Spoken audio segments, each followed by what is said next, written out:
ভারতের পশ্চিমবঙ্গের বিধানসভা নির্বাচনে প্রথমবারের মতো জয়ের পথে রয়েছে বিজেপি। বাংলাদেশ সময় সোমবার বিকেল 4:30 পর্যন্ত গণনা করা ভোটের প্রবণতা অনুযায়ী বিজেপি এগিয়ে আছে 194 আসনে, আর ক্ষমতাসীন তৃণমূল কংগ্রেস 94 আসনে এগিয়ে, অর্থাৎ বড় পরাজয়ের মুখে আছে তৃণমূল। 294 আসনের এই বিধানসভায় সরকার গঠনের জন্য কোনো দলের প্রয়োজন 148 আসনে জয়।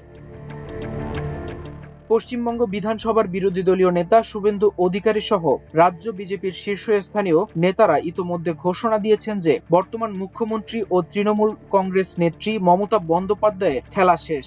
এ রাজ্যে বিজেপি সরকার গঠন করতে যাচ্ছে। রাজ্য বিজেপির নেতাকর্মীরা বিজয় উদযাপন করছেন। জয়ের পথে থাকা বিজেপি সরকার গঠন করলে কে হতে পারেন মুখ্যমন্ত্রী সে আলোচনাও শুরু হয়ে গেছে।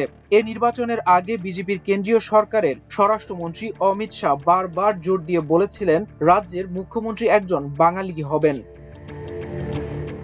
বিজেপির মুখ্যমন্ত্রী কে হতে পারেন এ প্রশ্নের উত্তরে সম্ভাব্য কয়েকজনের নাম উল্লেখ করেছে ভারতীয় সংবাদ মাধ্যম দ্য ইন্ডিয়ান এক্সপ্রেস। তারা হলেন বর্তমান বিরোধী দলীয় নেতা শুভেন্দু অধিকারী, রাজ্য বিজেপির সভাপতি শ্রমিক ভট্টাচার্য, রাজ্য বিজেপির সাবেক সভাপতি দিলীপ ঘোষ, সুকান্ত মজুমদার, সাবেক সাংবাদিক ও রাজ্যসভার সাবেক সংসদ সদস্য স্বপন দাশগুপ্ত। এদিকে ভারতের তামিলনাড়ু রাজ্যে স্থানীয় সময় আজ সোমবার বেলা 2:52 নাগাদ থালাপাতি বিজয়ের দল তামিলগা ভেট্টি কাজাগাম টিবি-কে এগিয়ে 137 আসনে, আর বিজেপির নেতৃত্বাধীন এনডিএ এগিয়ে 43 আসনে। কেরালায় কংগ্রেসের নেতৃত্বাধীন জোট ইউনাইটেড ডেমোক্রেটিক ফ্রন্ট ইউডিএফ এগিয়ে 87 আসনে, জয় 17 আসনে, আর লেফট ডেমোক্রেট ফ্রন্ট এলডিএফ এগিয়ে 27 আসনে, জয় 8 আসনের। বিজেপির নেতৃত্বাধীন এনডিএ এগিয়ে 3টি আসনে।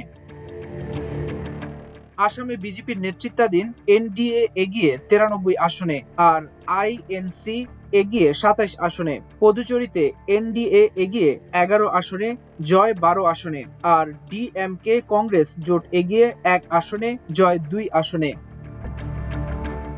মাল্টিমিডিয়া ডেস্ক, আমার দেশ।